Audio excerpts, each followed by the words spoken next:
Tere päevast, head vaatajad ja eetris on järjekordne Eesti Noorteühenduste Liidu vestlussaade Noored otsustajad.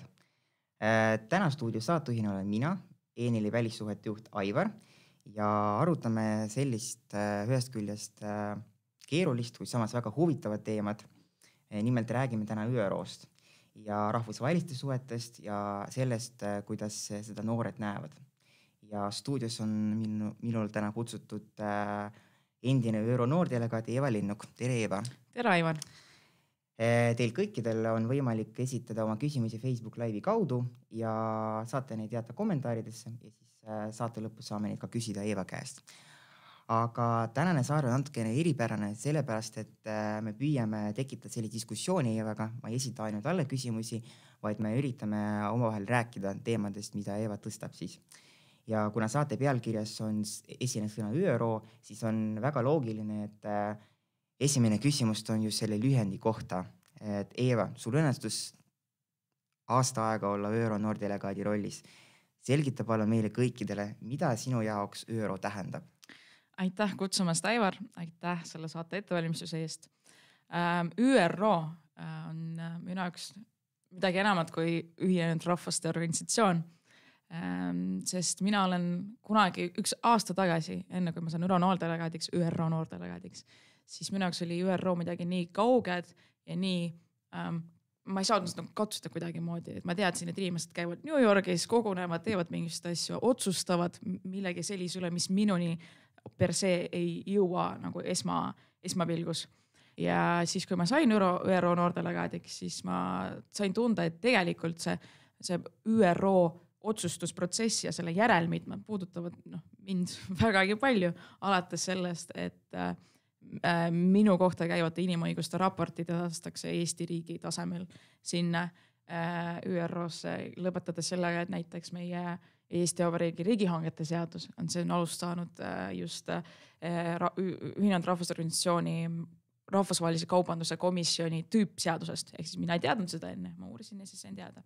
Ehk siis minu jaoks on ÜRO selline väga kõikehõlmav organisatsioon, isegi mitte organisatsioon, mis on kõikehõlmav, vaid selline rahvusvaheline organisatsioon, mille tegevus on, ma arvan, kõikehõlmavam, mis üldsegi võib olla.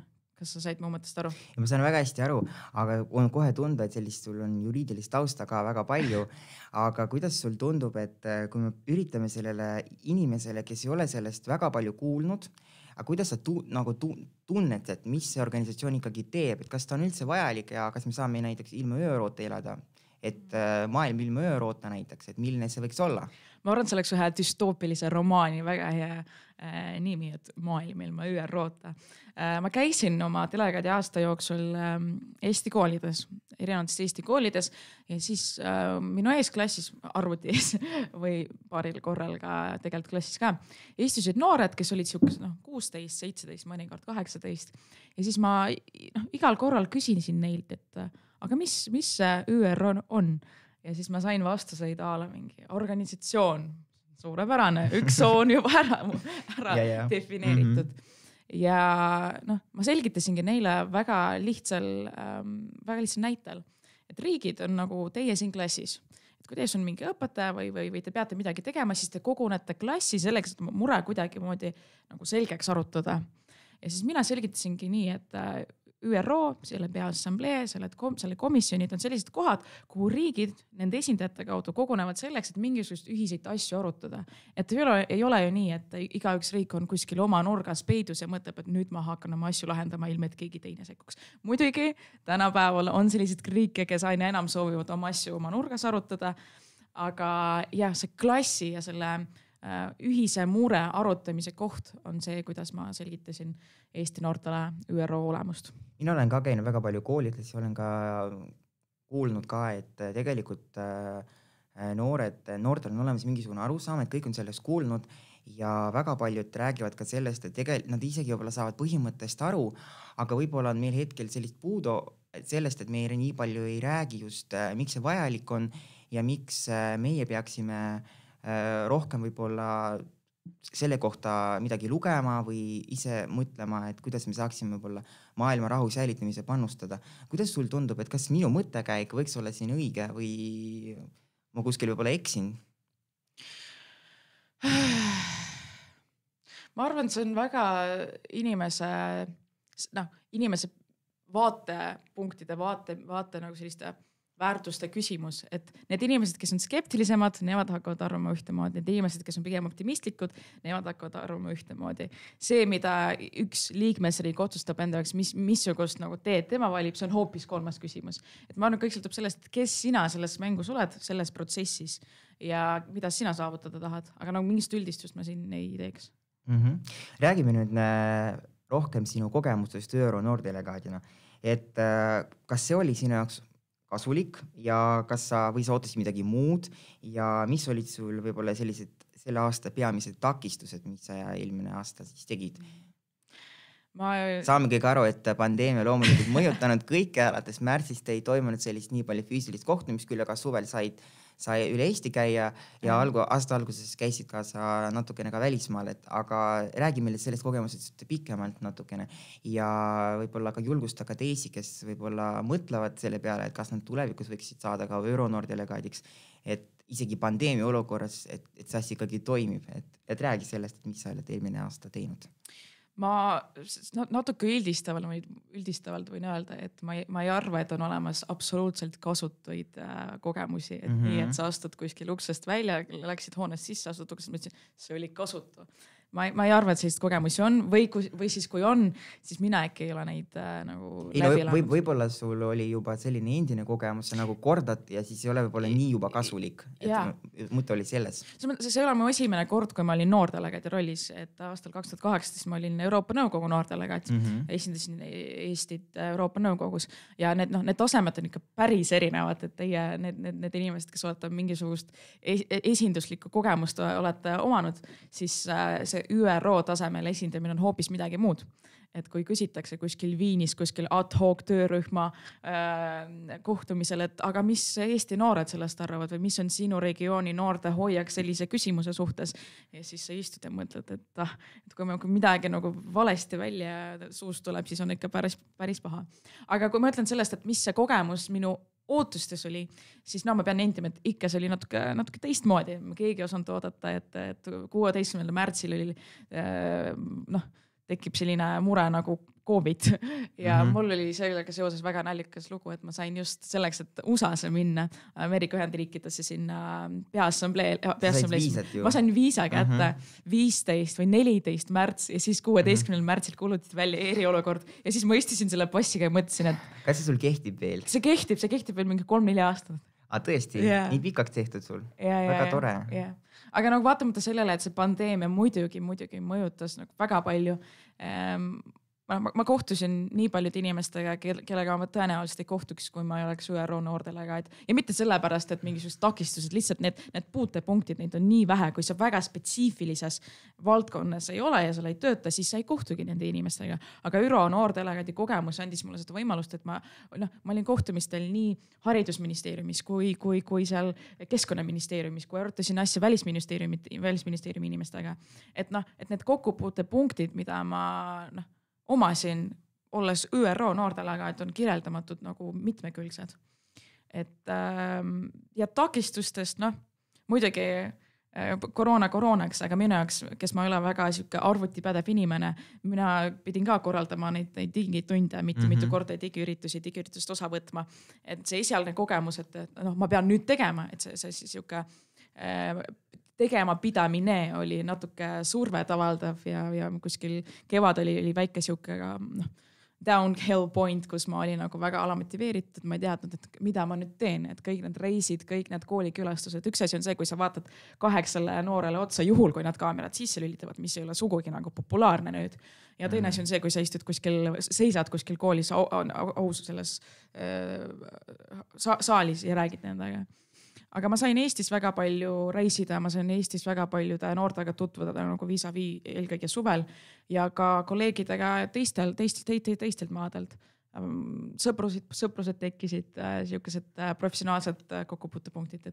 See on kirjeldamatu kogemus, et seda ei saa mitte kunagi 40 minutisse ära paigutada. Aga kas näiteks sellist ajavööndide probleemi ei olnud sul, et Eestis on võib-olla ma ei tea, kell 6 õhtul ja siis kuskil teises maas on juba öö ja või vastupidi, näiteks algab seal mingi kohtumine õigel ajal mingi õhtul, et no normaalsel ajal ma mõtlen ja siis Eestis on mingi 3 öösel. Kusjuures mul ei juhtunud nii, et mina, kui ma valisin näiteks Ecosooki foorumi üritusi, siis mina vaatasin ka, et see aeg oleks enam-vähem mulle sobilik just aja mõttes. Ja mul oli just vastupidi, et mõnikord need üritused alustavad 8:15 hommikul New Yorgis, siis meil on see kuskil +/- 5-7 tundi ja siis ma mõtlesin, siis ma ilusti kell 3 üritan sisse, mõtlen, et on küll hea, et ma New Yorgis ei pea kell 6:30 ärkama sellest, et seal ühistranspordis sõita. Kusjuures ma arvan, et see oleks isegi natuke parem isegi kogemus, kui ma oleks seal koha peal kell 8 hommikul kohal. Sul oli hästi tore ja sa ütlesid, et kaamerad, et nagu Eestis võib-olla noored, kui sa oled kooliõpilastega rääkinud, ei lülita nii tihti neid kaamerad sisse. Aga kuidas välismaalastega, kellega sa oled kohtunud, et kas neil on ka pigem selline suhtumine või nad on pigem sellised, et ma alati lülitan sisse oma kaamera ja minul ei ole üldse nagu probleemi, sest mina olen nagu märganud seda, et mõnede riikides elavad inimesed ikkagi on konstantselt, nad lülitavad kohe kaamera sisse ja nende jaoks on see okei. Aga mina olen Eestis märganud seda, et vaadatakse ikkagi no vaatan, lähen sisse, vaatan keda keegi ei ole kaamerat avanud, no ma ei ka java. Aga neil on vastupidi, et neil algusest on nagu logid sisse kaameraga, et kuidas sul selline kogemus oli? Ma arvan, minu kogemus toetub sinu kogemust, sest nii palju, kui neid veebiüritusi on olnud minu mandaadi jooksul, siis pigem inimesed lülitasid oma kaamerat, siis vähemalt need, kes võtsid sõna ja kui need sõnavõtu järjekorrad nii pikad ja sul on tihtipeale mingi 2-3 minutit selleks oma sõnavõtu ettekande, siis pigem inimesed lülitasid sisse ja oli naljakalt situatsioon, aga ühe Ecosooki töötoa ajal keegi nendest ettekandjatest mingi koer hakkas haukuma, laps hakkas nutma, keegi karjus kuskil tagaplaanil ja siis mõtlesin, et aga kaamera on ju sees, et saab vähemalt näha, et see inimene lihtsalt istub endiselt arvuti taga ja kõik on okei. Et pigem siis jah, inimesed julgevad rohkem kaamerat sisse lülitada. Kuna me viime seda programmi elu koostöös Välisministeeriumiga, siis tahaksin küsida su käest ka Välisministeeriumi koostöö kohta, et kuidas see nägi välja, et missugused kontaktid olid siis Välisministeeriumiga? See partnerlus Välisministeeriumiga oli minu arust väga viljakas, sellepärast mina pole varem mitte kunagi Välisministeeriumi koostööd teinud, nii et kui ma jaanuaris tulin ja siis Aivar hakkas mulle rääkima, kuidas hakkab toimima, mõtlesin, et te suhtlete otse Välisministeeriumiga, see on nüüd võimalik. Ja siis praktiliselt nägi see suhe niimoodi välja, et ma sain e-kirju, kus vastavad ametnikud siis edastasid info selle kohta, mis üritused aset leiavad, kus aset leiavad, mis on minu seal viibimise eesmärk, mida ma võiksin öelda. No mitte nii, et mulle öeldi, et nii, nüüd sa ütled seda, seda sa ei ütle. Et pigem see oli siuke väga lugupeet, nagu vastand, kuidas ma ütlen, et mutually respective. No selline vastastikune. Ja vastastikuselt lugupeetav suhtlemine. Ja siis ma mäletan siuke vähem formaalse suhtlemine ka, et näiteks kui ma lendasin Brüsseli, siis minuga lendas ka üks Välisministeeriumi ametnik ja siis me suhtlesime temaga, et tema andis mulle nippe sellest, kuidas Välisministeeriumis töö käib, kuidas Välisministeeriumile tööle saada ja kõik siukesed vähem formaalsed asjad. 2 tunniga rääkis. Ja mitte 25 minuti või lennu. Kas sa üldse saanud midagi kuulata, sest minu meelest, kui sa lendad Tallinnas Brüsselis, siis see heli seal lennukis on niivõrd kõrge, et sa ei kuule mitte midagi. Selle Brüsseli lennuga oli mul nii, et ma lendasin üks kord Brüsselisse, see oli jaanuaris. Ja siis üks asi, ma mäletan, oli see, et ma mõtlesin, et ma suren ära, sest tagasi teelt Tallinna. See turbulatsioon oli nii suur, et ma põhimõtteliselt kõikusin nii ja siis ma vaatasin mu kolleegi, kes istus mu juures ja ta lihtsalt vaatas ajakirja ja siis mõtlesin, et see on kõik. Ja ma mäletan, kas oli Brüsselis või Tallinnas? Brüssel, Tallinn, tagasi reis. No Tallinnas on alati see. Mina olen seda ka väga palju kogenud. Aga kas see kogemus, et ÜRO Noordelegaadina sa lähed 1 päeva reisile, ma poleks kunagi mõelnud, et võib lihtsalt 1 päeva reisile nagu parlamendisaadik, põhimõtteliselt Euroopa parlamendisaadik, et õhtul lähed järgmisel õhtul tuled. No mul oli samad kogemused eelmine aasta natukene ka alguses, et oli sellised 2-päevased reisid, väga tihti oli ka see, et lähed reedel, siis reedel õhtul, isegi hommikul käid koolis veel, reedel lähed õhtul sinna, siis laupäeval sõidad, pühapäeval õhtul sõidad tagasi. et see on tegelikult jah, et natukene siit värskendab selline kogemus, et oleks tore. Aga enne kui me läheme edasi, siis on mul väike teadaanne kõikidele noortele, et tegelikult väga varsti avaneb ka uue noortelegaadi valimisvoor ja me ootame siis ka teid kandideerima noori vanuses 18–26 ja kogu info peab varsti ilmuma ka ENL-i kodulehel Facebookis, et hoidki seal pilk peal ja võib-olla teist saab järgmine ÜRO noortelegaat. Nii, aga sinu mandaat sai läbi detsembris ja varsti hakkame valima uud esindajad, nii kui ma ütlesingi varem. Et mida sa soovisid just sellele potentsiaalsele noorele, kes veel kõhkleb, kes ei ole veel otsustanud ja kes mõtlebki, okei, Eeva siin nii palju rääkis, minu jaoks siis see ei sobi, et mis sa talle ütleksid, et mis oskused sellele noorele peaksid olema ja milline ta võiks olla?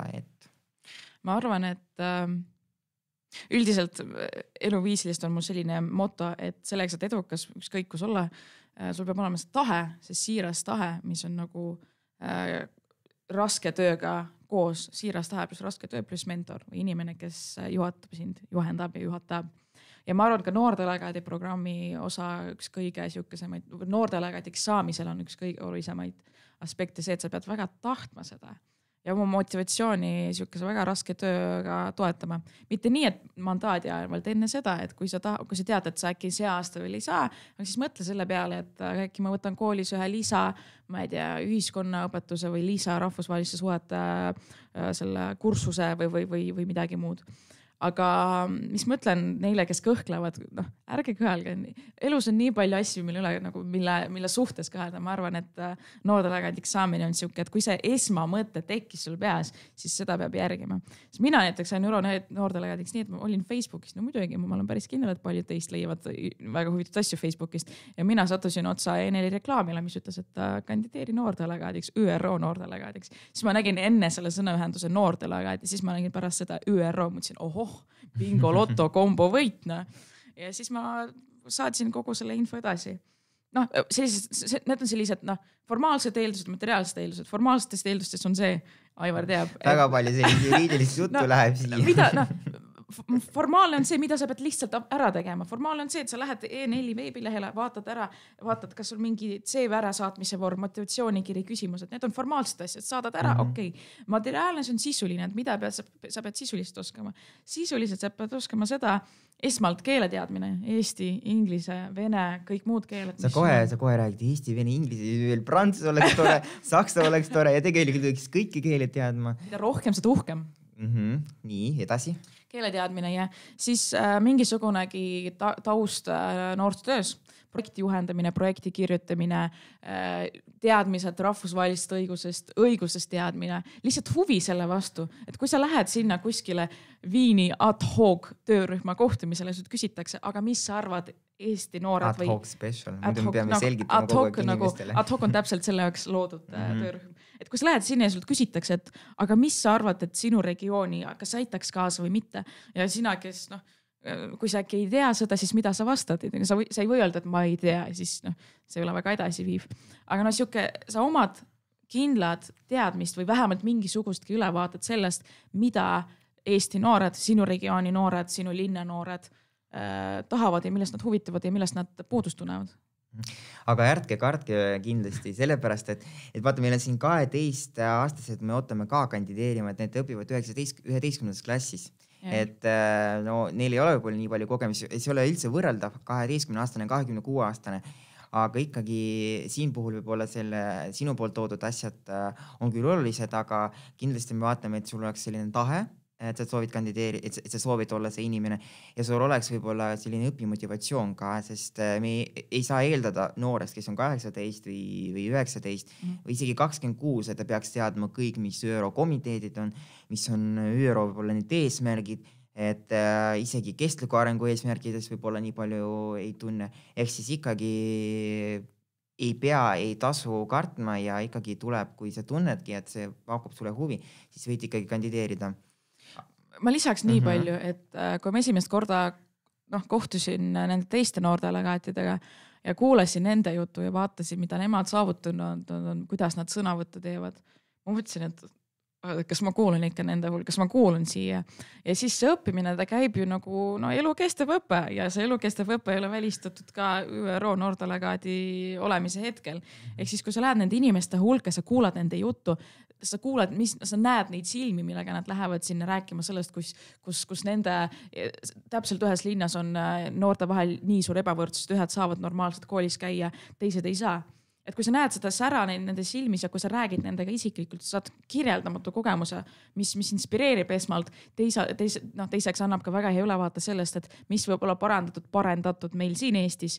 Ja kolmandast lihtsalt, sa õpid väga palju, et isegi kui on selline tunne, et ma ei tea piisavalt, siis nii palju, kui on võimalik ära õppida sinu võimaluste piireis, seda tasub ära õppida või kuidagi moodi selgeks teha, aga kõik see muu, aga teadmisi on maailmas nii palju, et kõik ei saa ju pähe mahutada. Et see on pigem õppekogemus, mis sa saad seal, et see ei ole nii, et sa tuled mingisugust ametit pidama, nüüd sa peab teadma kõigest ja kõik kirjutama, et sa õpid ka vestlema inimestega, sa õpid teha ettekandeid, sa õpid ka teadma ÜRO-st ja mis on võib-olla hea selle programmi juures on see, et sa saad ise fookuse kujundada.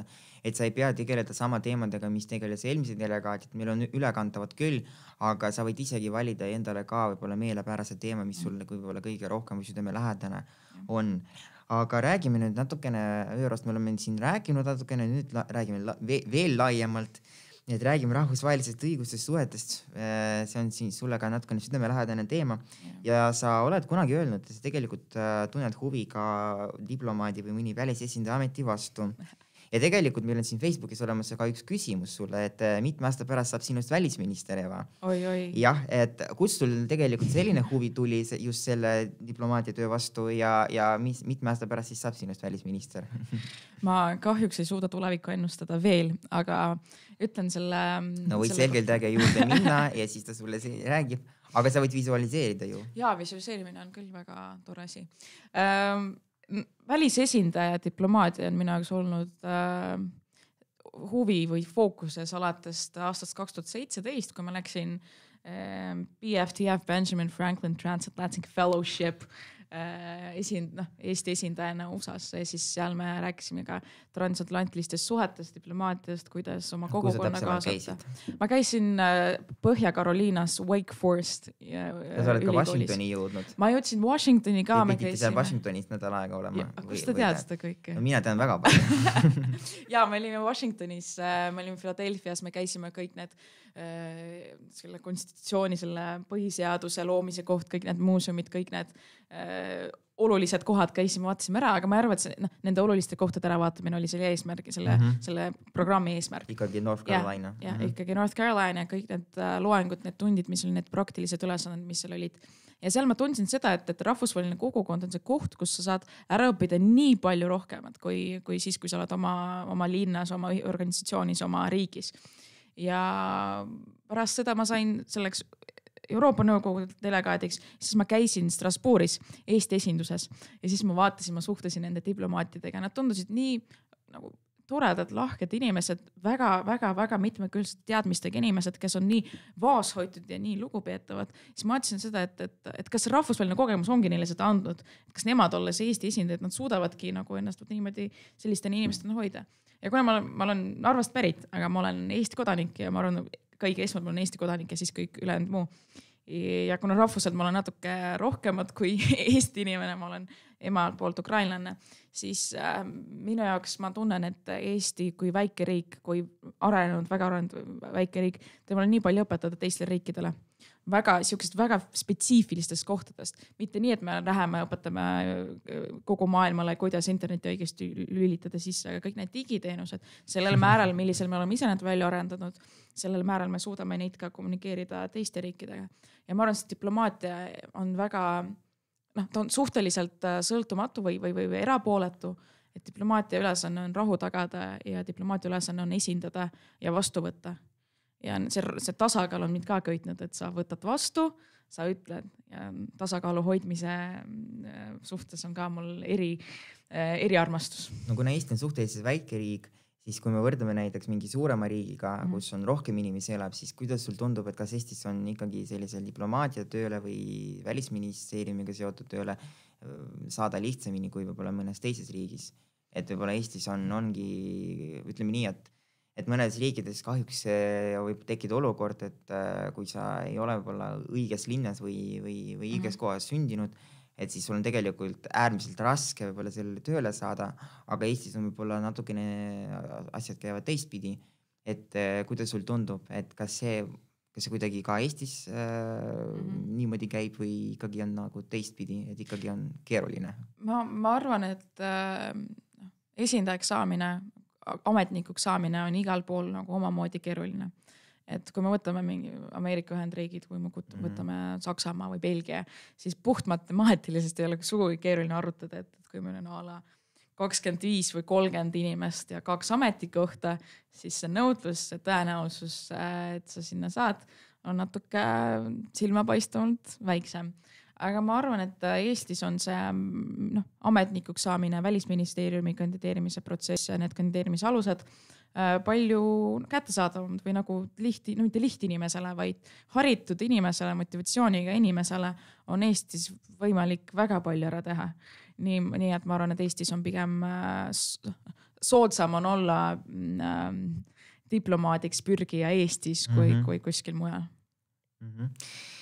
Kuna ma tean, ja me oleme siin korduvalt ka juba seda rõhutanud ja öelnud, et sa õpid õigust, räägime natukene sellist võib-olla õiguse ja siis kohtu perspektiivist. Ega sulle ei tundu, et praegusel maailmal on tekkinud väga keeruline olukord. Esiteks, me oleme elanud siin juba aasta aega, isegi võib-olla põhimõtteliselt juba enam kui aasta aega pandeemia olukorras, mõnedes riikides on see kauem kestnud kui Eestis. Teiseks, mõnede inimeste elukvaliteet on kohati langenud ja seda on ka tunda ja võib-olla ka tunda Eestis natukene. Ja kolmandaks, riikide vahel on ka tegelikult pingelised suhted ja seda me ka igapäevaselt loeme ka uudistes. Et mis sa sellest arvad, et kas meil on oodata uusi kriisikoldaid? Ma tahaks loota, et ei ole, aga lootus on väga kauge ja ei ole millegagi tagatud. Nii et lootusel pole siin asja midagi. Ma arvan, et see ebavõrdsus ja need võimalused, mis inimestel avanesid või vastupidiselt sulgusid koroona ajal, et kuna selle koroonaga võitlemise ühtse strateegia puudumine toob taha või ära taha, see toob endaga kaasa paljude võimaluste nagu eri tasemeid. Et ühelt poolt me teame, et näiteks Eestis said Eesti noored niivõrd kuivõrd pandeemia ajal haridus digitaalselt kätte. Ärme räägi nendest lünkadest, mis sinna tekivad, sest mina olen ka üliõpilane, ma tundsin oma naha peale, et need lüngad tekivad või nende potentsiaal tekkida on palju kõrgem kui koha peal õppimise ajal. Et selle koroona võitlemise erinevad strateegiad ja ühtsuse puudumine toob endaga kaasa seda, et eri riikides on erinevad olukorrad, inimeste nõudlused on erinevad. Ja ma arvan, et kui inimeste nõudlused on erinevates kohtades erinevad ja riik ei toeta neid nõudlusi või ei rahulda neid nõudlusi, siis see võib tahes tahtmata viia mingisuguse kriisini. Aga eks aeg näitab.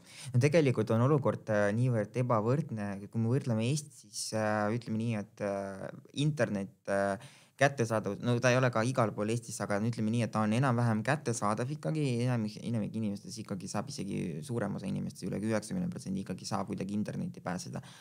Ja siis Eestis on võib-olla see distantsõppe on kuidagi toimunud, me ei saa öelda, et see on nagu täiesti läbi kukkunud, ikkagi see on toimunud ja me ei ütle ka, et kui see kvaliteet on, see on nagu teine küsimus, aga mõnedes riikides ka isegi Euroopas ja mitte päris kaugel ka, et tegelikult me mõtleme sellest suure Euroopa ikkagi, et ei ole tegelikult ka mõnedes kohtades ka üldse interneti ja isegi arvuteid noortel olnud, et kuidas neil on.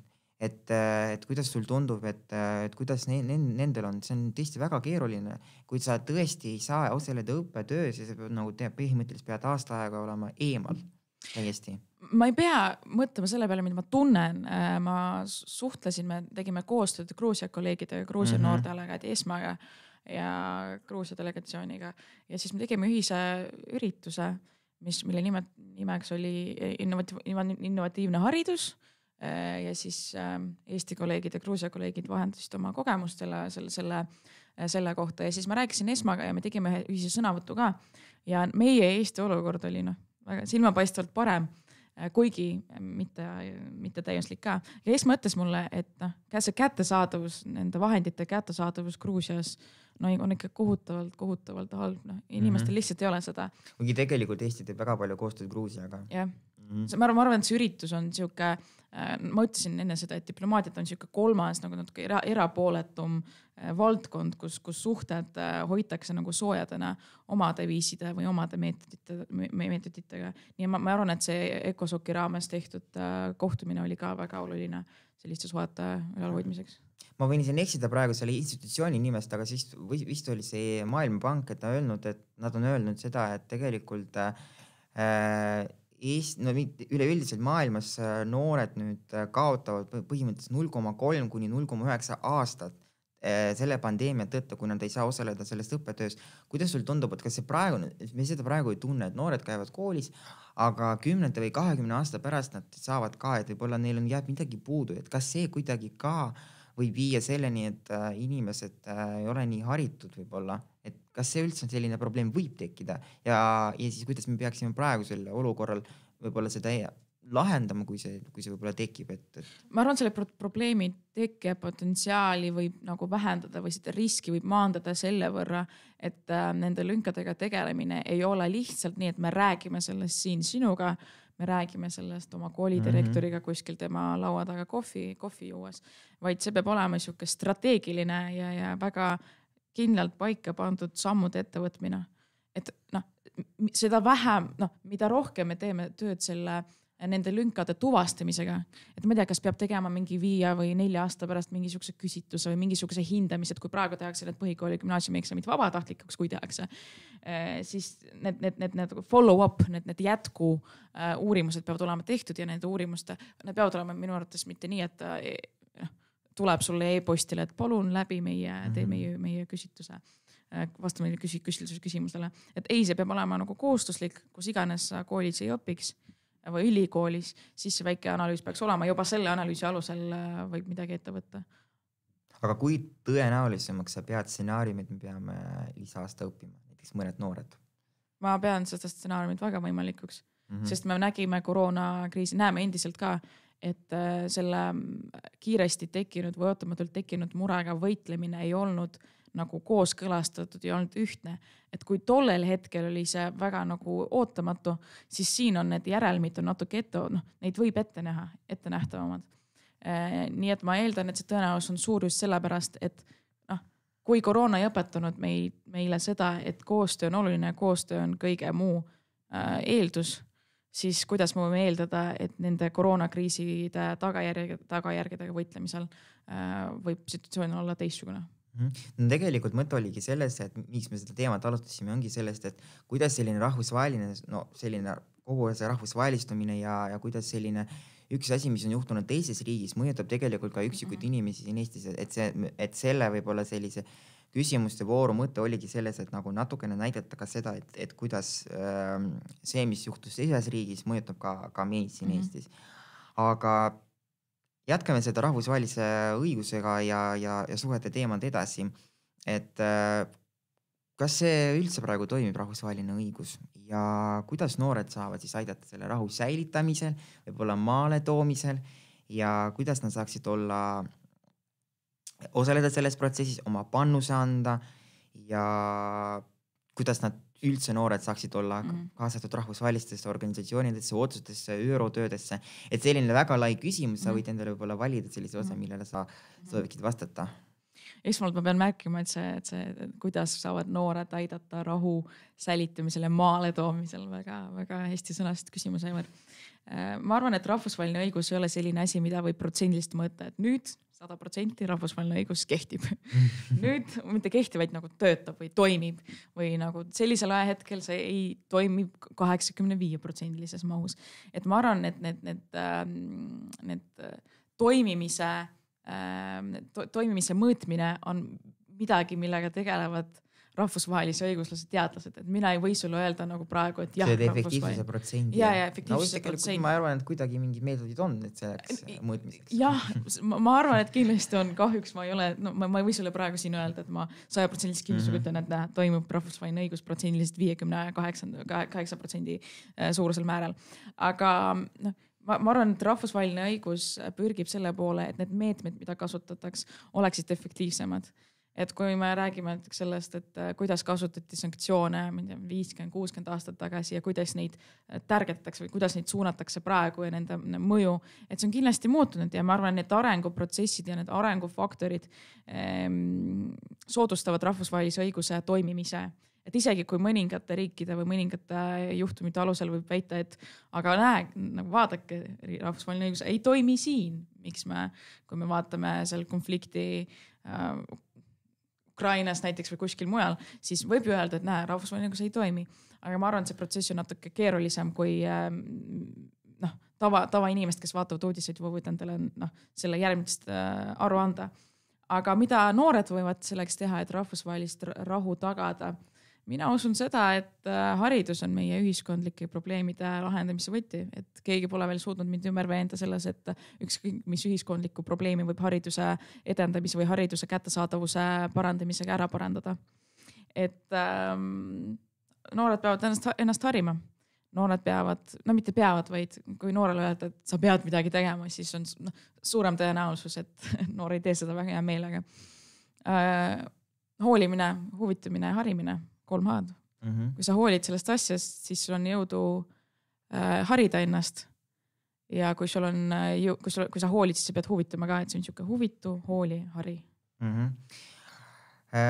Tegelikult natukene maailmas on võib-olla ka tunda. Ma ei räägi siin praegu konkreetsetest näidetest, aga tegelikult see nagu igal pool on levinud selline võib-olla väljend ka, mida riigid võib-olla kasutavad mõnikord.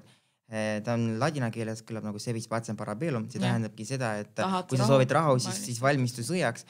Et kas võib-olla selline on nagu olemas ka erinevad lähenemised, et võib-olla riigidki suhtlevadki omavahel need huvid panevadki paika ja siis mõtlevadki tegelikult, et väga tore, et me suhtleme, aga ikkagi selleks, et oleks rahu igal pool, me peame ise olema valmis, olema kogu aeg tugevad. Või see põhimõte ei tööta võib-olla maailmas või mis on see ideaalne, et kas nagu riigid peaksid nagu olema kogu aeg tugevad või militaarses mõttes või nad ei pea olema tugevad, et pigem nagu koostöö võiks nagu teistpidi olema rajatud? Ma just lugesin meie välisministri arvamusloo ERR-ist ja siis ta mõtles väga tabavalt, et me toetame algatusi, mis arendavad Euroopa Liidu kaitsevõimeid, kuid rõhutan veel kord üle, et meie seisukohad NATO-le ja tihedale Atlandi ülesele koostööle USA-ga pole Euroopa julgeoleku tagamise alternatiivi, et Euroopa Liit suudab globaalses konkurentsis kehtestada eelkõige majanduse ja kaubandussuhete kaudu. Minu arvates tuleb endale aru anda, et milles meie riigina, meie liiduna, meie regioonina tugevad olema. Aga Eestina tegelikult ka, sest meil on ka väga palju rõhku pannakse ka sellile. No ma arvan, see on tingitud sellest, et meie geograafiline asukoht. Ei, see on arusaadava, aga ma räägin tegelikult igal pool maailmas seda võib tunda, mitte ainult siin Eestis, ka USA on tegelikult see väga nagu kõvasti on ka ja igal pool nagu natukene on. Kuidas sul? No kui sa ütled seda, et selleks, et riik oleks edukaks ja tugev, ta peab militaarselt tugev olema. Minu arvates militaarne tugevus on kõige nõrgem tugevust just 21. sajandi mõttes. Et see militaarne, millest me räägime? Kas me räägime sellest, et meil on T-34 kauge sugulane, kes nüüd sõidab 2 rattal ja võib, ma ei tea, mis iganes asju teha. Või me räägime näiteks küberrelvadest. Et minu arvates militaarvalmidus on tänapäeval hoopiski midagi muud. Ja kui sa küsid, kas militaar hõlmab nii küberrelvi kui tavalisi klassikalist külmrelvi ja tulirelvi, siis pigem see militaarosa kandub, militaarvalmidus puudutab just seda küberturvalisust ja kübervalmisolekut, mingisugust kaitset pakkuda. Aga minu arvates igasugune majanduslik huvi, ta on rohkem kaitstud, kui see on tagatud mingisuguse muu huviga või mingise muu tugevusega. Ehk siis, mida tahan öelda, et kui sa tahad oma majanduslikke huve kaitsta, sul on näiteks mida müüa, mida soodsalt pakkuda, siis sinu see pakkumine on seda parem ja seda nagu kuidas ma ütlen, kõrgema kvaliteediga, kui sul on mida lubada sellega, et ma ei müü sulle lihtsalt seal, ma ei tea, kala püüdmiseks kõrge kvaliteediga võrkusid, vaid ma müün sulle seda, et sa saad nendega midagi teha, on ju. Ja kui sa pakud midagi müügiks ja see hinna mõjutamine või hinna määramine sõltub ka sellest, kui paindlik sina oled. Näiteks kui mina, kes ma olen väga rikas nii majanduslikult kui ka näiteks militaarselt, siis mina võin sulle oma tingimusi seada. Ja selles mõttes see militaarne valmisolek on... No jah, selles mõttes, et jah, sa saad ka kui jõuga sundida, aga see ei ole nagu koostööle suunatud selline tegu ja lõpuks ikkagi veelgi suuremad probleemid tekivad, kui sa majanduslikult võib-olla huvitatud, siis on ikkagi paremini see koostöö ehitatud. Et selles mõttes, et ma olen siin väga sinuga siin ühel meelel. Aga natukene toome seda lähemale Eesti noortele, et miks Eesti noor, tavaline Eesti noor peab natukene sellest aru saama, kuidas maailmas riigid suhtlevad omavahel ja kust ta võib saada kõige usaldusväärsema info praegusest maailma olukorrast. Et võib-olla selle esimesele küsimuse osale me oleme siin natukene ka rääkinud, aga võib-olla just seda teine osa on kõige olulisem praegu, et kus seda usaldusväärsema infot praegust maailma toimuva kohta ta võib hankida. No ma selle esimese osapoole suhtes ütlen seda, et meie ühiskond, meie maailm, meie elu siin planeedil on pigem kooslus. Et ei ole nii, et me saame igaüks hakkama selle pärast, et me oleme kuskil oma rühmaga kuskil ühel pool. Et pigem selle ühe riigi, ühe rahva õitsemine on sedavõrd tugevam, kuivõrd selle koostöö teiste riikidega, teiste inimestega. Et kõik need riigid, kes minu arvates üritavad kuidagi moodi ühte nurka hoida ja vastupanu osutada sinna nende isikute või nende ühiskondlike juhtumite suhtes, mis esmapilgul ei pakugi mingisugust ohtu, minu arvates ei ole edasiviiv. Ja kui me räägime sellest, et kust võib noor siis saada usaldusväärsemat infot, see on väga keeruline küsimus. Üks mu tuttav on öelnud, et meie maailmas on üheks suurimaks oskuseks see, kui sa oskad filtreerida seda info hulka, teabe hulka, mis sinu ekraanile, sinu postkasti tuleb. Kui sa suudad endale kindlaks nagu paberile kirja panna, mida sa tahad, mille kohta teada saada ja selle nimekirja kuidagi moodi oma postkasti tulevate ja oma veebilehel, oma veebis külastatavate veebilehtede nimekirjaga kokku panna, siis on see kõige usaldusväärsem info. Aga lõppude lõpuks ma pean ütlema, et ega see info ei ole sellist infot, mis on täiesti 100% usaldusväärne. Või kas sa arvad, et on? Ja tegelikult ei ole isegi, ma tahaksin öelda seda, et Eestis ka suuremates väljaannete poolt antud info alati ei pruugi olla 100% kindel, sest inimesed ei tea täpsemalt võib-olla fakte, aga selles võib-olla tulebki midagi kirjutada, et mitte midagi varjata ja lõpuks võib tekkida sellist olukorda, et me võime hiljem öelda, et okei, tegelikult see meediaväljaanne on natukene valetanud siin ja öelnud neid fakte, need ei ole õiged faktid ja siis, et mis me sellega edasi teeme. Et alati tuleb ikkagi võib-olla kriitiliselt sellele suhtuma ja kui sa midagi loed, siis ära kohe ütle, et see on nagu 100% tõtt, sellepärast, et võib hiljem juhtuda ka selline asi, et see tegelikult ei ole üldse usaldus, seda ei saa usaldada seda infot. Et see on minu meelest väga oluline praegune oskus, isegi siis, kui su vanemad ütlevad, või isegi kui su sõbrad ütlevad, või isegi kui su õpetaja ütleb, siis ma ei taha nüüd räägida, et nüüd matemaatikatunnis, kui te lähed, õpetaja ütleb, et 2x2 on 5. Ja siis 2x2 on 4, siis okei, tegelikult nii ei pea uskuma. Ei, mitte selles mõttes, vaid ikkagi, kui on see õpikus kirjutatud nagu mingisugune teoreetiline teadmine, mis on 100 korda 1000 juba kontrollitud, siis ikkagi võib.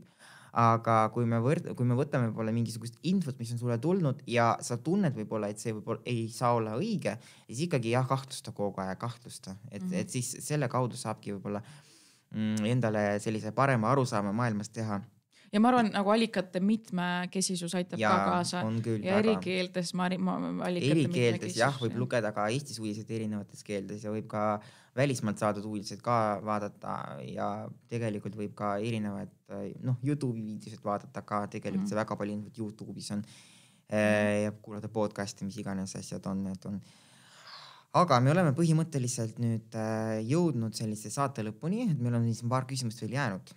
Et me oleme lõppu jõudnud, jah. Et kui sul oleks selline kuldkala, mis täidab ühe soovi ja siis mis sa tema käest paluksid globaalses mõttes? Kuldkalake. See on väga keeruline küsimus. Ma arvan, et selleks, nagu ma varasemalt olen öelnud, et kvaliteetne haridus ja selle kättesaadavus on meil praegu probleemiks, eriti veel pandeemia ajal. Aga minu arvates, kui kvaliteetne haridus oleks saadaval igal pool ja nendest mahtudest, millest see ei mitte isegi vajadustele, mis vajadustele vastav haridus. Ma ütlen lihtsalt kvaliteetne haridus, ehk siis iga haridusministeerium või iga suurem ühendus otsustab ise, mis need vajadused on, aga see vajaduse kontroll peab ka olema kuidagi moodi mingisuguste normide, mingisuguste eesmärkide kaudu kontrollitud. Et ei ole nii, et ühes kohas me ütleme, et meie kvaliteetne haridus on lugemis- ja kirjaoskus ja matemaatikas oskame lineaarvõrrandeid lahendada. See on viimane asi, mis ma mäletan matemaatikast. Et see kvaliteetne haridus peab olema kättesaadav, sest haritud inimene, ta julgeb küsida. Haritud inimene julgeb küsida, et mis on meie riigi demokraatlike protsessidega valesti. Miks on meie riikides nii madal läbipaistvus otsuste tegemise protsessides? Miks asjad on niimoodi ja ta suudab neid vastuseid ka filtreerida kuidagi moodi. Nii et ma arvan, et kvaliteetne haridus aitaks kaasa olulisel määral inimeste mõistmisele, just nagu inimeste poolt nende riigis või nende regioonis toimuva mõistmise nagu laialdasemel arengule kaasa. Väga tore tegelikult, väga põnev oli rääkida. Mul on jäänud 4 väikest küsimust, millele ma paluksin sellist lühikest vastust, et see võib pikemalt, aga mitte väga pikad, et kui sul oleks võimalus poole tunni jooksul midagi ära õppida, siis mis oleks? Ma õppisin uue keele ära. Kas sul on mingi konkreetne keel ka? Ma õpiksin prantsuse keele ära. Super. Kumba eelistad, kas osata rääkida kõigis maailma keeltes või rääkida loomadega? See on nii selge vastus, et muidugi kõik maailma keeled. Mis need loomad mulle ütlevad? Aga võib-olla loomad saavad targemaks ka. Sa õpetad loomi. Siis ÜRO-l on veel rohkem liikmeshõime või liikmes neid looma. Oledki see inimene, kes hakkabki võib-olla kõikide loomadega rääkima, sest loomad ka elavad meie planeedil. Ma arvan, me pole veel inimestega väga hästi omavahel hakkama saanud selleks, et loomadega millestki rääkida. Selleks, et loomadega rääkida, me peame omavahel ära selgitama, mis on meie eesmärgid ja mida meie tahame sellest elust siin planeedil. Nii et alles siis, kui normaalne koostöö on paigas, siis ma mõtlen sellest, kas äkki tuleb loomadega rääkida. Natukene üks keeruline küsimus, aga kui kas sinu arvates võib tehisintellekt tulevikus inimkonda hävitada? Juhuslikult või mitte juhuslikult? Ma arvan, et kliimamuutused hävitavad inimkonna natuke varem kui tehisintellekt. Ja kui saaksid minna kuhu iganes meie planeedilt, siis kuhu sa läheksid? See on nii keeruline küsimus. Ausalt öeldes ma ei oska sulle öelda. Ma arvan, et ma läheks Kiievisse, sest ma miskipärast mõtlesingi, et jah, sa ütledki seda midagi, mis Ukrainas. See võiks olla mingi uus Meremaa, aga mis ma sealt teen üksinda praegu? Sa saad minna ka võib-olla Narva. Teine oligi kus Narva või sa lähed Kiievisse, ikkagi Kiiev, väga tore. Nii ettenägelik, kohutav, mul on nii häbi, et kõik selles mõttes, et mõned inimesed ütlevad, ma lähengi mingi Kiribati, isegi mõned inimesed ei tea, kus see asub üldse, et vaadata lihtsalt, mis seal toimub. Aga väga tore, et sellised toredad vastused. Ja ma tänan sind väga, et sa oled täna saatesse tulnud ja tänan ka kõiki vaatajad, kes seda vaadanud on. Ja kohtume juba järgmises kuus. Suur tänu teile. Ilusat õhtut. Tšau, olge terved.